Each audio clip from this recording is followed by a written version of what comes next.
ಹೊಸಕೋಟೆಯಾದ್ಯಂತ ಬೆಳಗ್ಗೆ 4 ಗಂಟೆಗೆ ಯಾರೂ ಕೂಡ ಬಿರಿಯಾನಿ ಅಂಗಡಿಗಳನ್ನು ತೆಗಿಬಾರ್ದು, ಬದಲಾಗಿ 6 ಗಂಟೆಯ ನಂತರ ಬಿರಿಯಾನಿ ಹೋಟೆಲ್ಗಳನ್ನು ತೆಗೆದು ವ್ಯಾಪಾರ ಮಾಡಬೇಕು ಅಂತ ಹೊಸಕೋಟೆ ಪೊಲೀಸರು ಬಿರಿಯಾನಿ ಅಂಗಡಿ ಮಾಲೀಕರ ಸಭೆಯನ್ನು ಕರೆಯುವುದರ ಮೂಲಕ ಎಚ್ಚರಿಕೆಯನ್ನು ನೀಡಿದರು. ಆದರೂ ಕೂಡ ಪೊಲೀಸರ ಆದೇಶಕ್ಕೆ ಸೊಪ್ಪು ಹಾಕದಂತಹ ಬಿರಿಯಾನಿ ಹೋಟೆಲ್ ಮಾಲೀಕರು ಭಾನುವಾರವಾದ ಇಂದು ಎಂದಿನಂತೆಯೇ 4 ಗಂಟೆ ವೇಳೆಗೆ ಬಿರಿಯಾನಿ ಅಂಗಡಿಗಳನ್ನು ತೆಗೆದು ವ್ಯಾಪಾರ ಮಾಡುತ್ತಿದ್ದ ದೃಶ್ಯಗಳು ಕಂಡುಬಂದವು.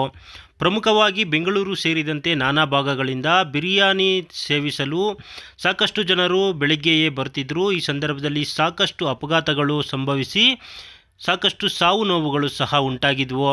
ಇದರಿಂದ ಎಚ್ಚೆತ್ತುಕೊಂಡಂತಹ ಹೊಸಕೋಟೆ ಪೊಲೀಸ್ ಇನ್ಸ್ಪೆಕ್ಟರ್ ಗೋವಿಂದ್ ರವರು ಬಿರಿಯಾನಿ ಅಂಗಡಿ ಮಾಲೀಕರ ಸಭೆಯನ್ನು ಕರೆಯುವುದರ ಮೂಲಕ 6 ಗಂಟೆ ನಂತರ ಬಿರಿಯಾನಿ ಮಾರಿ ಅಂತ ಎಚ್ಚರಿಕೆಯನ್ನು ನೀಡಿದರು.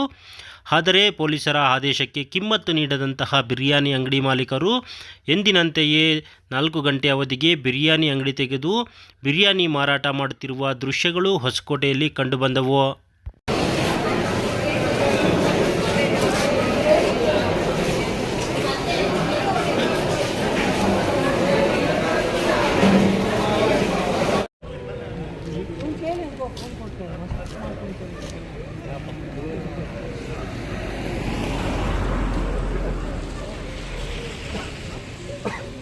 ಎಷ್ಟು ಗಾಡಿ 190 ಹಿಡಿತಾ ಗಾಡಿ 190 ಎತ್ತಾ 191